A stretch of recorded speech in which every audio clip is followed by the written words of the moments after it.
Sa kabila ng tuluyang pagliit ng simbahang Katoliko sa ibang bansa, walang tinag ang debosyon sa Pilipinas. Lalo na't may bagong santong Pilipino.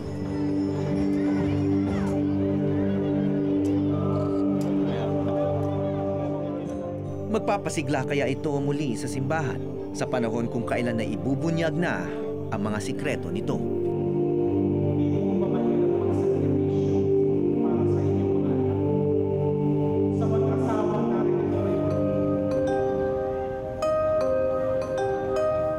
Sa bisperas ng canonization ni Beato Pedro Calungsod, nagtungo akong Cebu, isa sa mga probinsyang sentro ng Katolisismo noong pamang panahon ng Kastila.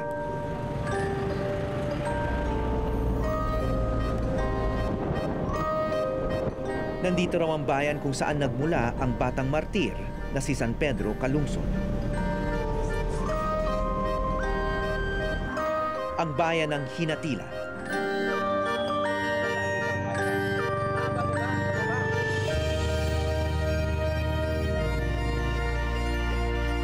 Bagamat walang opisyal na kinikilala ang simbahan na kaanak ng Beato, malakas ang paniniwala ng mga taga-Hinatila na dito nanggaling si Pedro. Marami kasing kalungsod na nakatira rito, kaya naman malapiesta ang paghahanda nila sa pagsalubong sa bagong santo. Ngunit bago magdiwang, may dasal. Sa Diyos, iyan po mo kami magkasasala, karunong sa oras sa mong kamatayon. Amen. Magmimaya ka Maria, puno sa grasya, ginuanak ka nimo, lari ka sa magpahin ka na.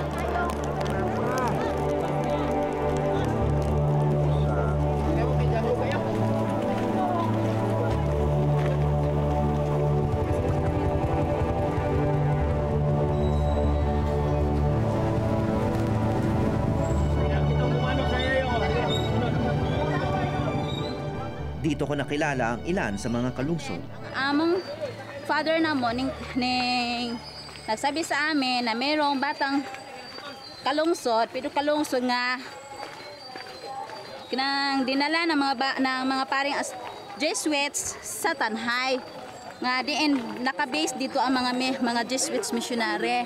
Napag-alaman nila na si Pedro dinala na pala sa mga pari sa misyon. Tapos kayo, taga saan kayo? Tagsing. Talagang... maraming lupain ang mga kalungsod sa Tagsing.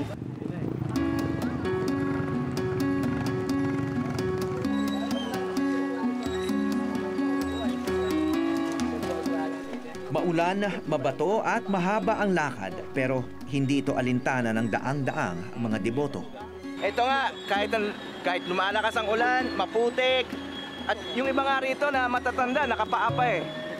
Tuloy pa rin yung lakad dahil panata nila to. Ito yung isang sign nila dito na malalim yung kanilang pananampalataya. At sobrang lang pinagmamalaki na tiga rito, si San Pedro Calungsod.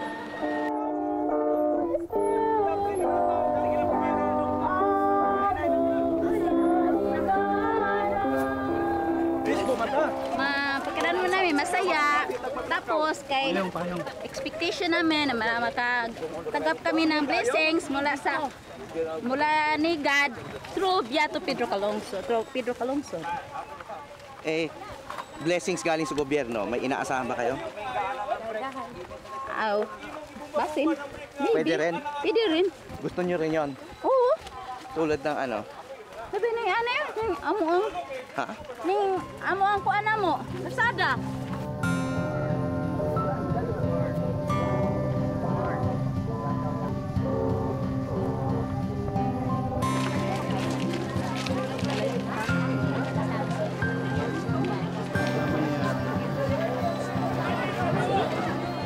Sa buong buhay daw nila, ngayon lang daw sila nakakitang ganito karaming tao rito sa maliit na bayan na to. Talong-talo para ang mga piyesta nila. At umaasa sila na dahil dito sa magiging bagong santo rito, gaganda raw yung kanilang kalsada.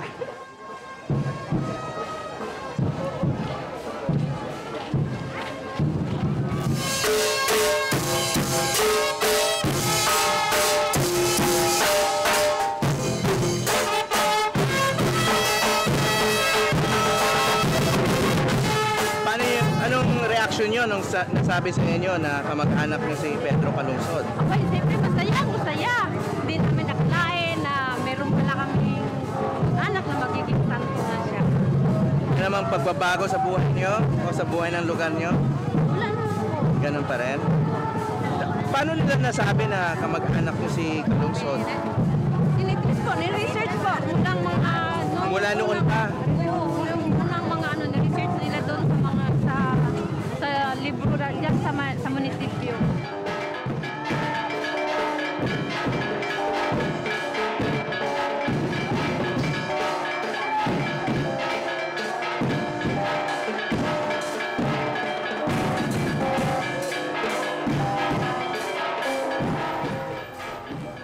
Isang buwan bago ang canonization, sinikap ng munisipyo na suriin ang mga kalungsod sa kanilang bayan.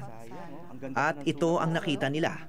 Ito yung 1848 bukuan, nag-start ng 1848. Ano nakalagay dito? Ay, Ano ito yung nakasulat? mga bukuan ng bautismo, so baptisms. Baptism. Dito mo makikita yung mga baptismal records ng mga kalungsod from 1850 to 1848 siya nag-start. May nakikita kami na kalungsod 1850 in the name of Victoria Francisca. 1848 ang pinakamaagang record ng kanilang simbahan. Masyadong malayo ang pagitan sa taong 1672 kung kailan namatay si San Pedro. Kaya walang makatitiyak kung talagang taga rito ang santo.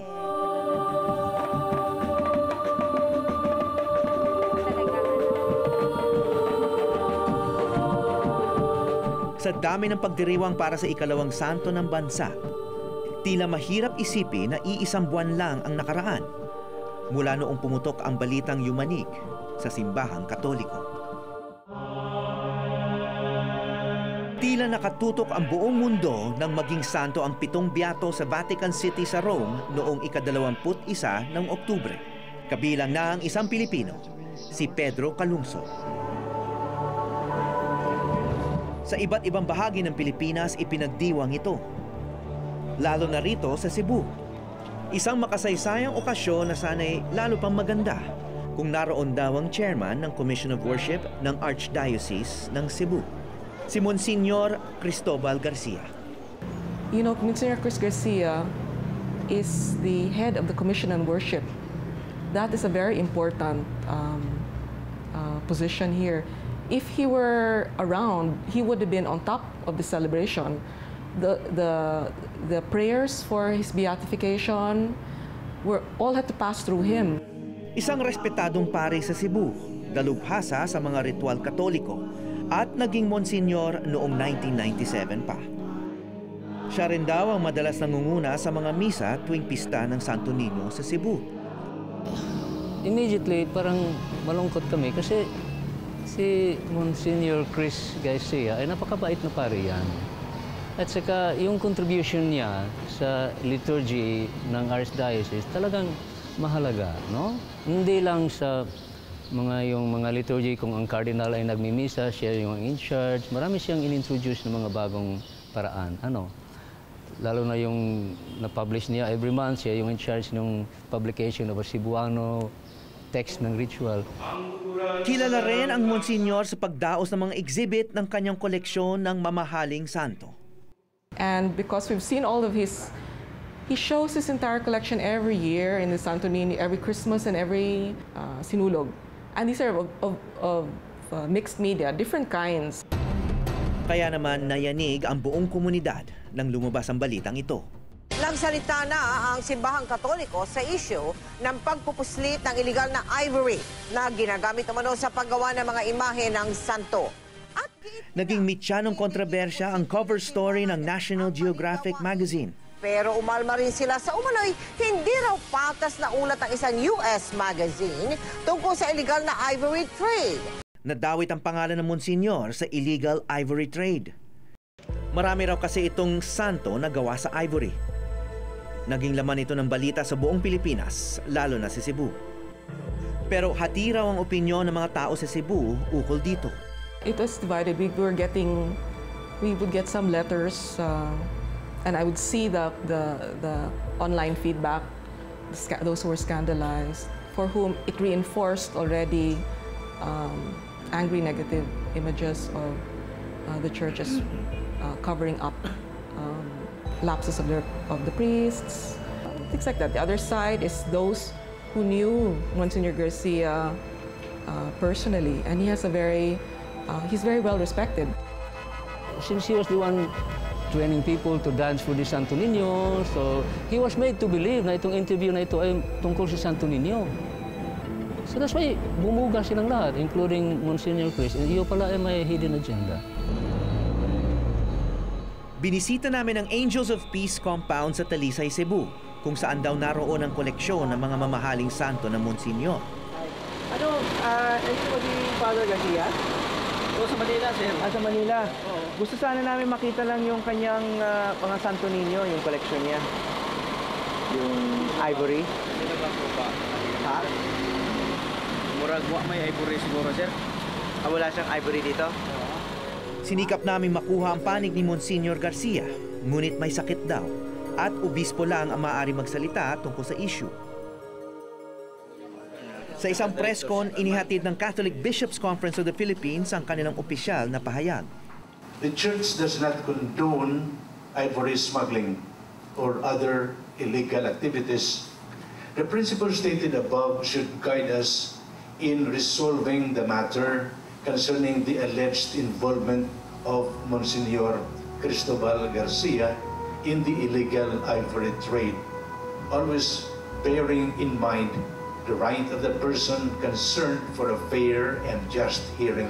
The account given by the National Geographic magazine needs to be assessed as to its veracity, considering that the article smacks of bias against religious practices.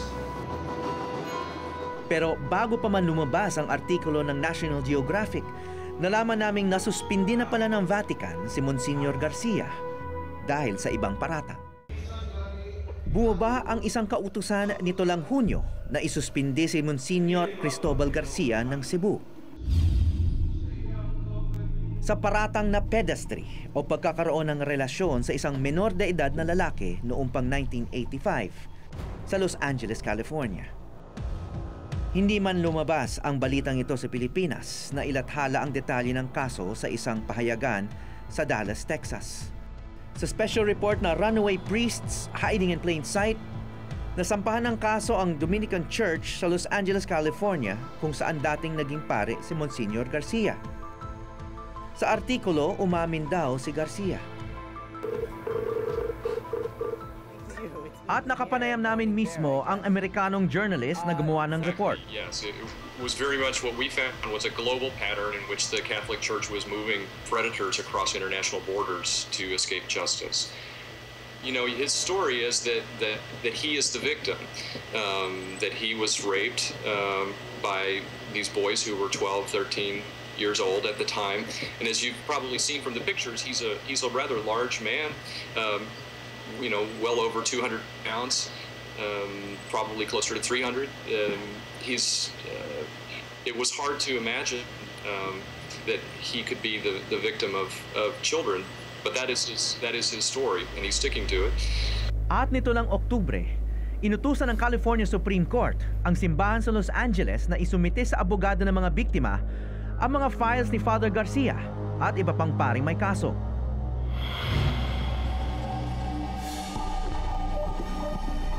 Kaya naman nakapagtataka kung bakit nakauwi pa siyang Pilipinas at hinirang pa na Monsignor. Archbishop, may mga kasong ng mga nagkakasalang pari sa Amerika at dito pumupunta. Ano hong pananaw nyo dyan? Marami magagalit sa akin, obispo nito. Bakit? Because some bishops are so kind and so holy, they do not appreciate the significance of a priest who has violated his commitments and obligations just to receive them back because you see, after all, he's a man, he can sin, etc. Sabi ko naman, kung siya'y tao na, ano pang gusto niya? Pag sinasabing kami tao lang, tao ko na pala eh. Okay? So I think the bishops should be careful on the priests that they will accept, especially if they come from abroad. Si Ricardo Cardinal Vidal, ang Arsobispo ng Cebu na ngayon retirado na, ang tumanggap kay Father Garcia na nagtuloy sa mga gawaing pare sa Cebu. Miyembro si Garcia na may kayang pamilya sa Cebu. Ang kasulukuyang Arsobispo naman ng Cebu, si Father Jose Palma na Pangulo rin ng Catholic Bishops' Conference of the Philippines sa ngayon, ay nagpa-press conference agad nang pumutok ang mga balita tungkol kay Father Garcia. In regard to the matter of Monsignor Garcia's past, the case has been elevated to the Holy See and it has initiated the investigation into it long before the present controversy erupted. Well, this is far from being closed. No, I don't It's think, still yes. very much an open case. Yes. Medyo na-interrupt lang nitong canonization ni Calungsod. Yes, yes. And he knows it. And we will come back to it after the celebration's over. If only for the point of fairness, I would like to know, and I think people would like to know, what's the real score? We have not heard fully the side of the priest. We've heard his superior, period. Paglipat ng parokya, ito rin ang nangyari kay Father Joey Belsinia nang maharap sa isang maselang kaso noong 2006. He was accused of 3 counts of rape, and I was requested to handle his defense. Thanks God, we were able to dismiss the case at the office of the city prosecutor of Cebu City. So it did not reach the court, actually. Na-dismiss ang kasong rape, pero natuloy ang kasong child abuse. 17 taong gulang lang kasi ang parish scholar na nagreklamo sa kanya. Ihahain na sana ang warrant of arrest kay Father Belsinia, ngunit biglang nagbago ang isip ng complainant. Para bang the warrant could have been served kasi lumabas na kasi. It was not served because there was this desistance, na mayroong desistance. So meaning nag-execute siya ng affidavit na ayaw na niya magpatuloy yung kaso. Yes, they withdraw. We objected to the withdrawal, but then we objected because we felt it would have been better if the case was really tried. I wanted to clear the name of the priest in this case. Ngayon, nasa panibago ng parokya si Father Belsinia.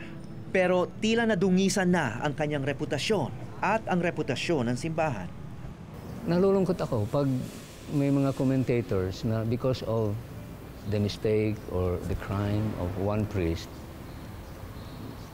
sasabihin lahat, yung mga pare na yan, ganun yan lahat, ganun yun, ganun yung mga pare, warangkuan yun, warang. It's not fair. Have we suffered in our image? Yes. Is it fair? No. Because I'm going to be honest with you, there are many diocesan and religious priests na talagang ang ganda-ganda naman ng kanilang buhay. So sa isang basket, kung mayroong isang bulok na banana, huwag namang sabihin na lahat ng saging ngayon ay bulok na . Tao lamang ang mga pare, ika nga. May ilan rin nagkakamali. Ngunit ang isyu ngayon sa iba't ibang bansa ay hindi lang ang pagkakamali ng mga pare, kundi ang pagkukonsinti ng mga namumuno sa kanila.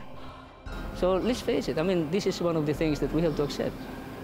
Some of our leaders covered up. Why? Kasi you have to protect the good name, not just of the priest, but of the whole institution. That was in the past. So tama yun si Oscar Cruz.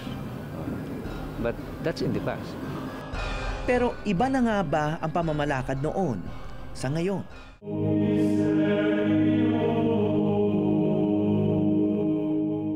Ayon sa pinakahuling tala mula taong 2000 hanggang 2004, may mahigit kumulang 30 kaso ng sexual abuse na kinasasangkutan ng ilang pare sa Pilipinas.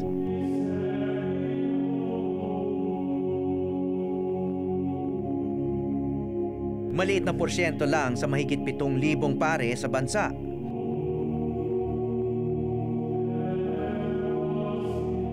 Pero walang nakatitiyak ng eksaktong bilang at wala ring opisyal na bilang ang simbahan.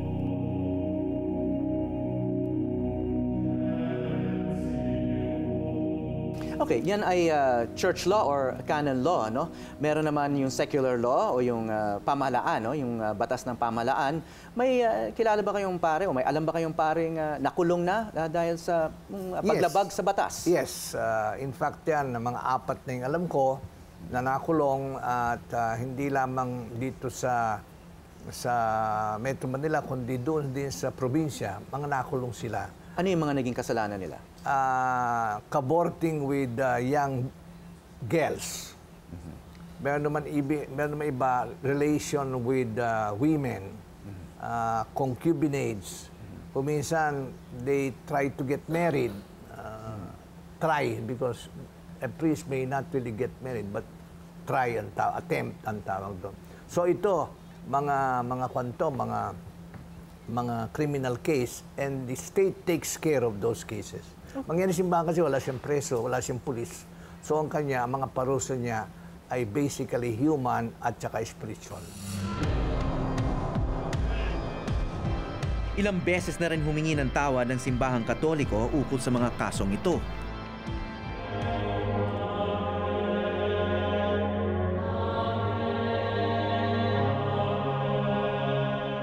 Bagamat minsan nagkakalamat ang pundasyon ng simbahan dahil sa mga balita ng pang-aabuso,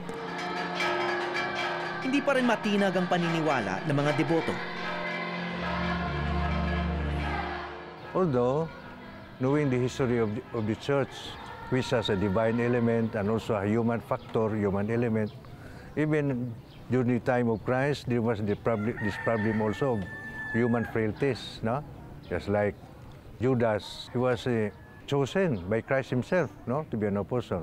And also the first Pope, St. Peter, he had his human frailties. He denied. So for us, if we really know our history, no, it's not all divine. And also we have to understand the human element.